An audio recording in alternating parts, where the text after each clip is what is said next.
Hey there, knitters. Welcome to episode 19 of Knit Talk with a Tech Editor. I'm Megan of the Unapologetic Knitter, and I'm a tech editor. And today is part 2 of a little mini series on helical knitting. Last week we talked about the basics of helical knitting and how to plan your work so that your color changes are even around a project with a certain length. And today we're going to talk a little bit more about helical knitting and how to incorporate it into fabrics with slipped stitches, raglan shaping, and stitch patterns. So we're going to dive right into that in just a minute. A really quick update on Moo. We had an amazing week last week. He now has been to water treadmill therapy 4 times, and at last week's appointment, we got to do some very beginner agility work to get him to lift his knees. So we've been working really hard on that this week. So thank you to everybody who continues to send us messages of love and support on Instagram and even in the comments here. It means a lot to us. We do see them all and we appreciate them. I had hoped to have him up in my arms today so you could see him. We had a bath this morning, so we're extra fluffy, but he is hanging out in the pillow beside me. He's kind of graduated out of the crate. So he is happily having a little nap on his favorite pillow. Okay, so to get started, here is what I'm going to call section 1. So section 1 this week is going to be looking at comments that I received on last week's video. While I certainly don't need to talk about every single week's comments, there were 2 in particular that came up that I thought would be really good to address because I know not everybody reads through the comments. And actually one of them was kind of solved offline. Karen, who is one of our viewers, and her daughter Kayla, hello to both of you, have been watching these episodes and asked a question about getting runs in their work.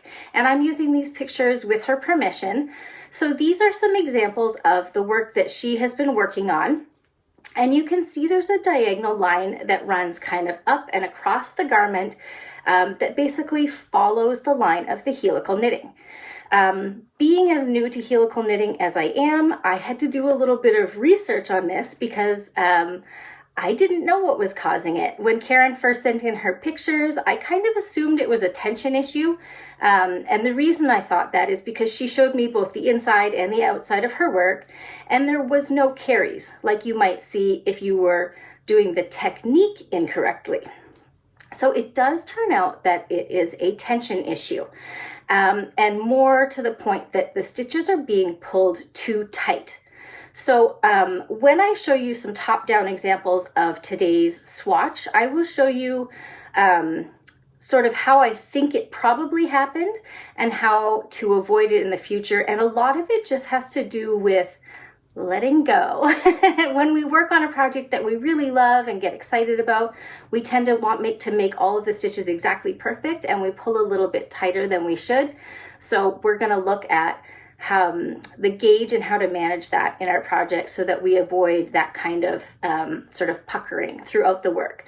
Unfortunately, it's probably not something that you can fix just with blocking or no, basically blocking probably is not going to fix this. I actually don't know if Karen blocked her work, but I think it had been blocked because it looks very, very smooth.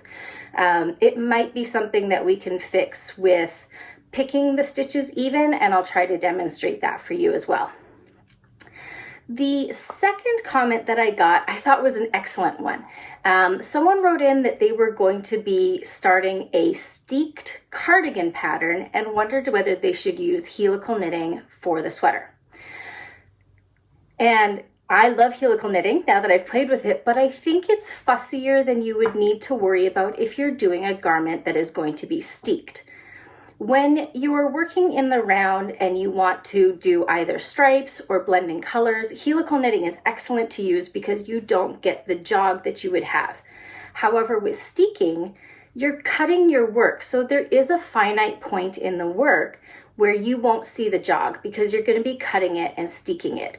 So I would say that if you're going to be working a steeked cardigan, or any steeked project for that matter, you don't need to worry about helical knitting on the body. You can change your colors at the steeking section and you won't notice the jogs. The thing that I did not respond to that knitter about and wanted to make sure I covered today is you'll want to use you'll want to use helical knitting on the sleeves. There, you're not cutting anything, so you'll want to make sure you use the helical knitting method with some decreases in the sleeves so that you don't have those jogs. Okay, so here we go with section 2, and this is the reason that I think most of you are here today. We are going to be talking about putting raglan shaping or using raglan shaping while doing helical knitting. So this is written up in a MIDI pattern that you can download from my website. So I've got a link in the comments or the description below the video, so you can go download the instructions on how to knit this up.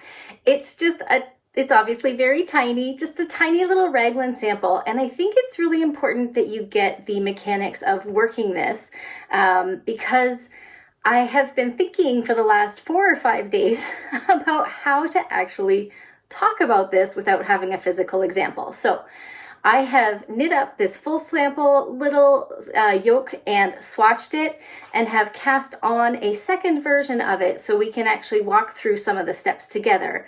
But I think you will find it really useful to work through it on your own. So make sure either before we jump into this section or when you've done watching the video, definitely go download it. And even if you don't knit it up, read through it just to get a sense of how the color changes play with the raglan shaping. So before we actually get into the details of how to work the raglan shaping, I just want to touch on an item that we discussed in last week's video. And it has to do with short rows and therefore working part of your project flat. When it comes to short row shaping in helical knitting, you can't really work your short rows flat. At the end of last week's video, we did talk a little bit about sliding your work from one end to the other and working across the same side twice so you can continue to alternate your colors every row. But because of the nature of short rows, you can't really do that without extra weird sliding and stitch manipulation. So if the garment that you are working has any short rows in it, I would plan to work those in one color. So if it's at the neck, you might want to do the collar if it's worked before the yoke is begun. Work the short rows all in one color and then start your helical knitting after the short rows are done. And the same if the short rows are worked below any color work, for example, that you might have in the yoke. If you're doing any helical knitting, work the short rows all in one color. It may mean you have a small variation in the striping in your work, but I really think you would find it a lesson in frustration to try to work the short rows using both colors. That said, I am planning on doing another video next week talking about some more parts of helical knitting because some more information has come my way. So I will try to do a little bit of short rowing with the idea of helical knitting in mind, but I'm pretty sure what I've just said will stand. So for the purposes of today's examples, we're going to imagine that we are knitting a raglan style sweater from the top down. The same theories will apply if you're working the raglan shaping from the bottom up. However, of course, you would be working decreases instead of increases. But again, for the purposes of today's discussion, we're going to be talking about top down. So if you think about the instructions in a standard top down raglan sweater, you will generally find that you have an increase round where you increase, actually we can use our little sample, where you increase on each side of the raglan columns, right? So a full raglan shaping round has 8 stitches increased when you're working in the round for a pullover. It can vary for a cardigan, but we're going to be talking about a pullover. And then, so you'll have your increase round with 8 stitches, and then the round after it is knit even, meaning that it's just knitting. There's no increases or shaping at all. The same thing happens with helical knitting-ish. And yeah, I think I said ish last week as well. So if we look at a 2-color example like this one that I'm holding up for you right now, only one color will ever make the increased stitches. However, they don't always occur on the same round. So when you are working helical knitting with raglan shaping, you are still only working one increase round alternating with one even round. However, because portions of each round get skipped or slipped when you have that 3-stitch gap between your old color and your new color, you may sometimes be skipping stitches where you need to be working increases. So what ends up happening is you will make up the missed increase stitch on the next round when you go back to the old color, which will make more sense when you actually read through the written instructions in the sample that I've given you. But just to go back to our little swatch, and I'm just using this because it's easier than trying to hold it up and point. The blue color of yarn is our contrast color for the purposes of this pattern, and that is the color that we will always work increase rounds on, or with, I beg your pardon. So if we look at the sample template that I gave you, round 1 has you begin with that blue yarn, and you're going to be working your increase stitches across all of the raglans, but when you get to the very last place where you'll be working your increase, you're 3 stitches away from your end of round, which is where you work your first color change. So you drop your blue yarn before you work your increase. Then you slip your 3 stitches and work your next even round back to 3 stitches before where you dropped it. So you've not completed the first round of increases. So when you drop your green yarn, you now pick up that blue and complete the round working that final increase on what is numerically the next round, but is only the same, but it's the same round that you worked the previous increases on. I hope you can see why this is something that's so very, very hard to verbalize as to what needs to happen. So what I'm going to do is pop us over into a top-down view so we can look at how this actually works to play with 2 alternating colors. Of course, if you are working with 2 skeins of a very similar color because you're trying to blend them, you'll want to be really sure that you label which of those 2 skeins is going to be your increase skein. So you may find it easier to just use a little locking marker and clip it onto the outside of your ball of yarn, like if you're working with one of these. If you're doing like a center pull, just put a little clip on your skein so that you know that this is the color that you always work increases with. Okay, so let's pop down to a top-down view and look at how this actually works. So as I mentioned earlier in the video, when we're working a typical raglan sweater where there are no helical knitting steps being used, we will have basically 2 rounds that get repeated. You will have a round that is worked with increases where you will increase on either side of your raglan columns so that it works out to be a total of 8 stitches increased, right? If we've got 4 raglan sections and we increase on each side, we have 8 stitches increased. And then you have that followed by an even round. So you have an increase round followed by an even round. When we're working in helical knitting, because we don't complete every round with the same color, we're going to end up working increases on every round, but it will always be with the same color. So for example, let's turn this as if we were knitting it, right? We're knitting in this direction from the collar down to what would be the separation of the body from the sleeves.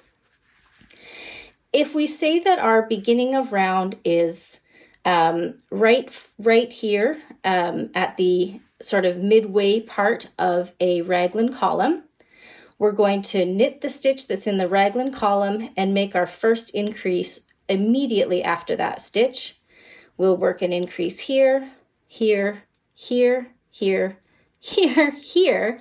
However, when we get to 3 stitches before the end of the round, which is where we would work our final raglan increase, we now have to change our color. So we're going to drop the blue yarn and basically consider that one complete round of increases, even though we've only increased 7 of the 8 required stitches. The next round we work will be all knit even in the yellow or green colored yarn until we get to 3 stitches before our previous color change. Now we're going to slip our 3 stitches and pick up that blue yarn again and work our final increase, so the 8th stitch increase right before we get to the end of round again. So it's not that a different number of stitches is being increased overall, but rather you're distributing the stitches that you're increasing over 2 rounds. You'll have your increase round where you work it with the blue yarn for the majority of it, but you're not going to be able to work the last one. Then you'll have your knit even round in your second color, all the way back to 3 stitches, and then you complete the previous increase round using your last color. So I'm going to try to show you how to do this using the purple and green sample that I had knit up earlier so I could demonstrate this. The purple yarn is my yarn that I am not making increases with. My green yarn is the color that I am making increases with. So you can see I have knit my even round in the purple yarn all the way to 3 stitches before my last color change. Now, if you're following along in the sample pattern that I've given you, the round that I'm now working is in place of the partial round 22. So I'm continuing beyond the instructions that I provided you with in order so that you could see what the work looked like and also explain why round 22 is a partial round. So just stepping back to the end of round 21, this is the final make one right that is worked before marker C. So I am 1 stitch before marker C. So since we ended with a make one right the last time we used the green yarn, we're going to knit 1, slip the marker, and then continue to the end of the round, which is this white marker, working the remaining increased stitches at the raglan locations that we were not able to complete on the last green round because we had to alternate our colors. So we're now going to work a knit 1 followed by a make 1 left, and that is the raglan increase immediately following marker C. Okay, so we've knit to our 1 stitch before marker D, which is another raglan column. So we will work our make 1 right, followed by our knit 1, slip marker D, knit 1, make 1 left, and then we will knit to marker E. So now that we're at marker E, which is the column of slip stitches that we have up the center of both the front and the back of the garment, and we're using our contrast color yarn, we will slip that stitch purlwise to continue the column of slip stitches up the front and back. And now we will knit to 1 stitch before the beginning of round marker, which is the final marker of the round, and where we will work our final raglan increase. Okay, so here we are at our final stitch. We're going to work our final raglan increase, knit 1, and slip the marker. And I'm just going to slip that last stitch so I don't drop my marker as I talk about this. So essentially what has happened is round 21, if you look at the sample I've given you, was 4 stitches increased, right? I'm going to use the other sample because I think it's easier to look at. So round 21 is worked just before this bottom blue ribbing, garter stitch. And essentially what happened is we were able to work 1 raglan, 2 raglan, 3 raglan, the slip stitch, and the 4th raglan right here. So on that portion of the round, due to where our color changes were happening, we were only able to work 4 raglan shaping stitches out of the 8 that we want to work. Once we completed our final make 1 right here using the contrast color yarn, or the, in this case, this green colored or blue colored yarn, I apologize. We then had to drop that color, pick up the green yarn and work our even round all the way to the beginning of round, and then all the way back again to 3 stitches before the previous color change.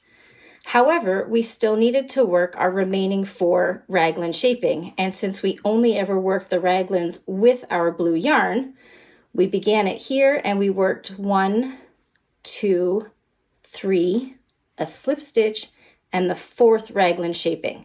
So you're basically working the increases over 2 rows, but it's only ever with the same color. And even as I'm saying this, I'm taking deep breaths because it's something that I really think you need to knit to experience. Trying to display it visually or explain it with words is challenging. So I do strongly encourage you to knit up the sample that I've given you.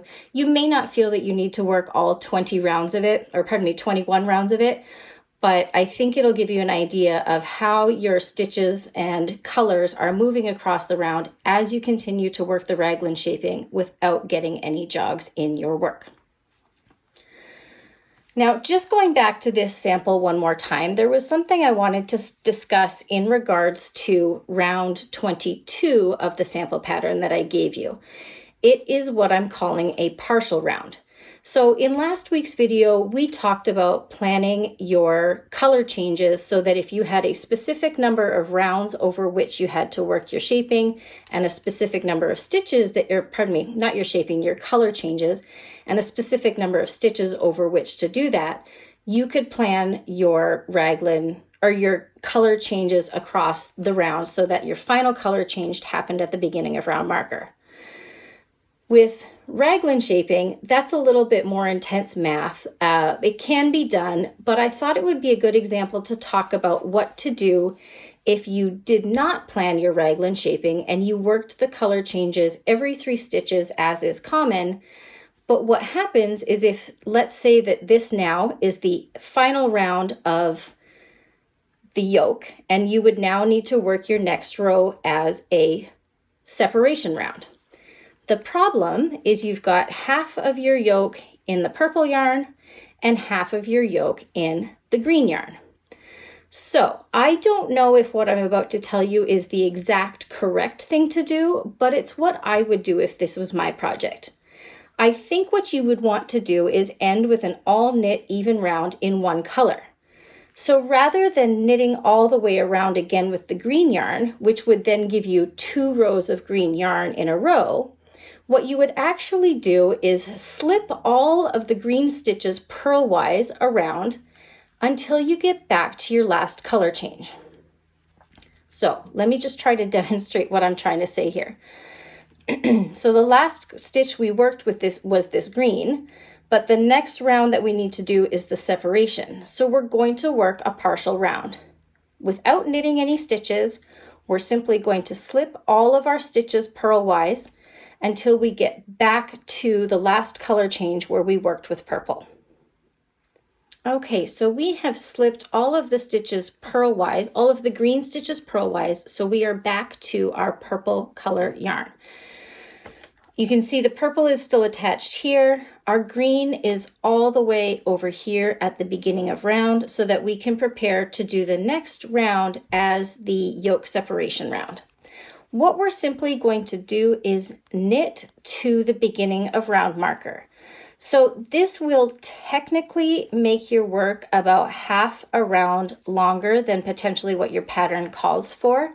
But I think the experience of changing your colors in a midway through a round, if you're trying to separate the yoke, is a worse situation to get yourself into than if you were trying to separate with both of your colors at the beginning of round.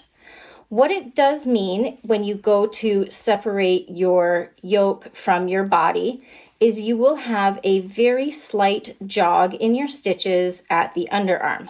But, well, I suppose that would be depending on where the beginning of round marker is. In most cases, it is at the underarm. If you have a small jog in colors at your underarm, you won't see it. Mostly because it'll be under your arm, which probably seems obvious, but I would suggest taking this step so that if your helical knitting is not back at the beginning of round when it's time to divide for you sleeves, that you work this partial round to get both of your yarns back to the beginning of round so that when you separate, both yarns are back in the same place. It'll just make starting the body in your next color and resuming the helical knitting so much easier. So there's one last thing I want to discuss when I've got you in this top-down view, and it relates back to section 1 of this video when we were talking about tension issues causing runs up the front or back, basically runs that you get in your work where you can see the line where you've changed your two colors of yarn. So this largely comes down to a tension issue. So a lot of us are very precise knitters. We want our stitches to be nice and even. And when we come to our slip stitches, there's generally a bit of a tension difference between the three of them. You can see that this rightmost of my green stitches is quite a bit larger than the leftmost stitch. And that's mostly because I just sort of pick up that green and keep going. So what we do is we're going to slip those 3 stitches. And of course, we would continue now working in the green yarn from this point forward. These 3 stitches, it's okay if they stay a little bit looser. So what I was reading up on this, and I will put a link in the description below the video to the Reddit feed that I found about this, is when you start to see that line running up your work, it's because either when you slipped those 3 stitches, you pulled them really tight. No, I guess that would be the case. So once you've slipped those 3 stitches back to your right hand needle, the likelihood is that you pulled the working yarn really tight to make those stitches the same tension as the ones that you've just worked. However, that does cause a bit of a tension disparity in your work, and that's why you're getting that line. So you cannot fix too tight stitches very easily. My recommendation would be that when you come to those 3 stitches, if they look loose, leave them loose. When you block, odds are pretty good that your tension will even out a little bit. If they don't, however, you can do kind of a tension fix. And I learned this when I was beginning to understand intarsia knitting, where you have a break between 2 skeins of yarn.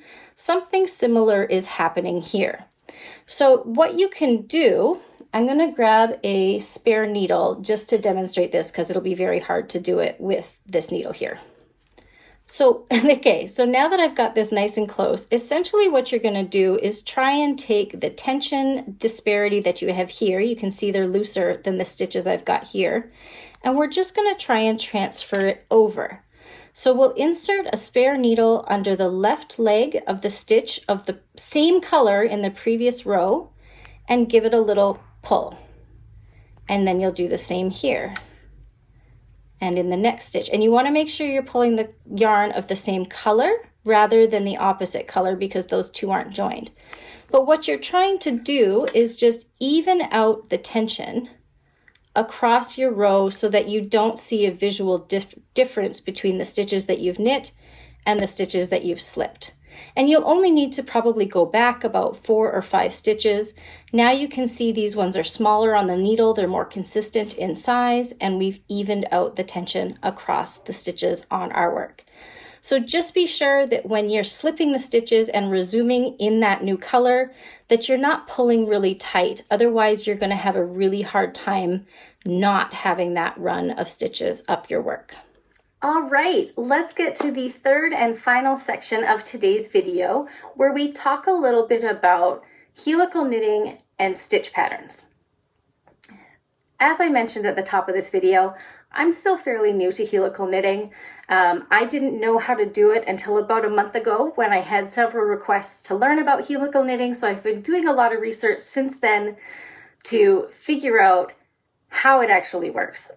So in my fairly limited understanding of helical knitting, I will say that if you're doing patterning that is very consistent up your work, such as ribbing or slip stitches like you would have in a column here, no problem doing helical knitting over that. What I have experienced is if you try to transition between 2 fabrics in the same column, so in the same vertical space, you do tend to get a bit of a vertical jog. So let's take a quick look at an example of the bottom of the sweater where I started to use helical knitting. So when you're working consistent stitch patterns up a piece of fabric, such as all stockinette stitch or all garter stitch, it's very easy to work helical knitting. So in this version, I've just got a split hem, and the design is the hem is worked flat separately on the back from the front. And so these were both worked with one color each. This was worked with skein 1, this was worked with skein 2. Partway through the ribbing, however, we join the work in the round and work another inch in ribbing in the round. And this is where my helical knitting began. So I worked almost all the way around with skein 1, dropped it, joined skein 2, and began alternating. However, and that was no problem when it was all ribbing, because we were still constantly knitting the same columns and purling the same columns.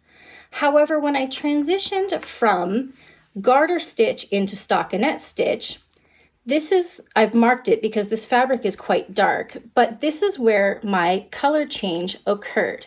And I don't know if I'm going to take the marker out because I think it'll actually make it easier to see. But there is a jog in the fabric when you transition between ribbing and stockinette stitch. And I have to assume the same would occur if you're transitioning between any type of different fabric. So here's the purl stitch that ended the ribbing of my last color. And here it is in the previous color. There's a 1 row vertical disparity.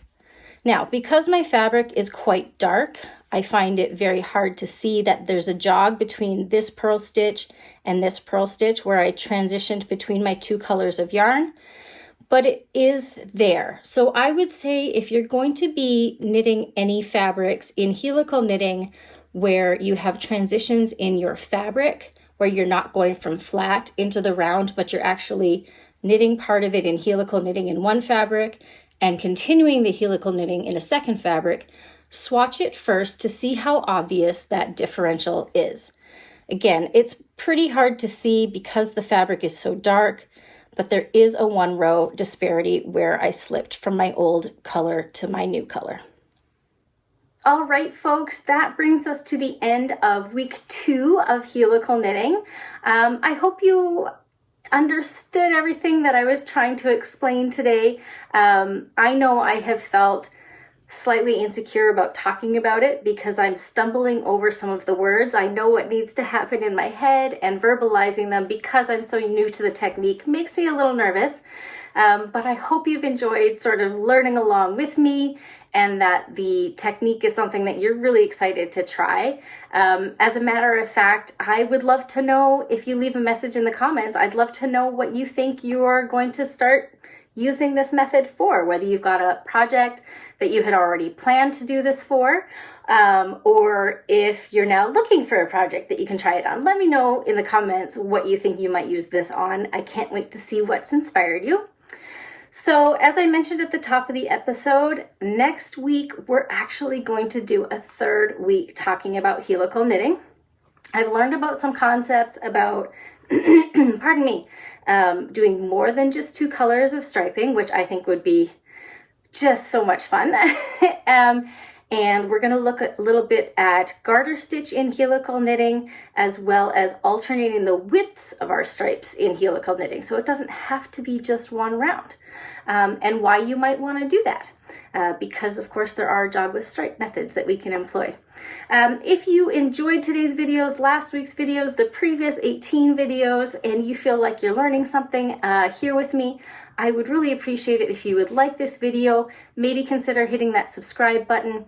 By doing those 2 free to you type things, it tells the algorithms that I'm doing a good job and helps my videos get seen by more knitters, which helps me make more videos.